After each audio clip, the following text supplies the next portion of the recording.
یہاں ایک مسئلہ اور بتا دوں کہ دیکھیں آج کل تو دنیا میں بہت سارے کھیل وغیرہ کھیلا جاتا ہے، تو عام طور پر اب ظاہری بات ہے ایک بندہ ذکر کر رہا ہے، اللہ کو یاد کر رہا ہے، قرآن کی تلاوت کر رہا ہے، اور دوسرا بندہ گیم کھیل رہا ہے، تو یہ برابر تو نہیں ہو سکتے نا۔ وہ تو اللہ کی عبادت میں مشغول ہے، ذکر و اذکار میں مشغول ہے، تلاوت میں مشغول ہے، وہ تو اجر پا رہا ہے۔ دوسرا بندہ کھیل رہا، اپنا ٹائم ضائع کر رہا ہے، تو ٹھیک ہے، اس کو اگر گناہ نہیں مل رہا، اللہ کا ثواب بھی تو نہیں مل رہا نا، لیکن یہ تو ثواب کما رہا ہے۔ اس کے باوجود بھی فتویٰ یہ ہے کہ مطلب ایک بندہ کھیل رہا ہے، جیسے کچھ لوگ ہوتے ہیں نا کہ بھئی گیم کھیل رہا ہے، تو کیسے پتہ چلے گا کون سا کھیل یا گیم جائز ہے، حلال ہے، اور کون سا حرام ہے اسلام میں؟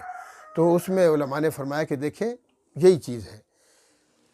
پہلی بات تو یہ ہے کہ دیکھیں یہ جتنی یہ گیم ہے، یہ تاش ہے، یہ لڈو ہے، یہ پتہ نہیں کیا کیا بلا ہے، ان کو کھیلتے ہوئے یہ بات یاد رکھی جائے، جوا نہ ہو ان میں۔ کھیلوں میں یہی ہوتا ہے، جوا ہوتا ہے نا کہ بھائی اگر میں جیت گیا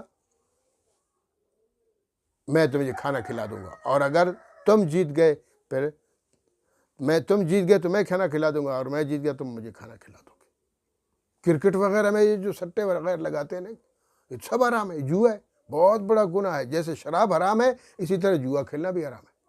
تو جس تاش میں، جس لڈو میں، جس عام چھوٹے موٹے گیموں میں، جتنے گیم ہیں کرکٹ میں، کوئی بھی گیم ہو، فٹ بال وغیرہ، جتنے بھی کھیل ہوتے ہیں دنیا میں، ان کھیلوں میں، ان گیمز میں اگر جوا ہوگا وہ حرام، ایک پہلی شرط۔ دوسری بات کہ جوا تو نہیں کھیلا جا رہا، بلکہ اس میں کیا ہوتا ہے، نماز کا ٹائم آ گیا، نماز پڑھنے نہیں گئے، پھر بھی حرام۔ دیکھا، کیونکہ اللہ تعالیٰ فرماتے ہیں وَيَصُدَّكُمْ عَنْ ذِكْرِ اللَّهِ وَعَنِ الصَّلَاةِ، تمہیں شراب اور جوا یہ دونوں روکتے ہیں اللہ کے ذکر سے، خاص کر نماز سے۔ تو اگر نماز سے ایک انسان رک رہا ہے جوئے کی وجہ سے، گیم کی وجہ سے، تو پھر وہ بھی حرام ہے۔ اگر نماز کے اوقات میں نہیں، بھئی ختم کر دیتے ہیں، جا کے جماعت کے ساتھ نماز پڑھ لیتے ہیں، واپس آ جاتے ہیں، پھر کھیلتے ہیں، تو پھر حرام نہیں ہے۔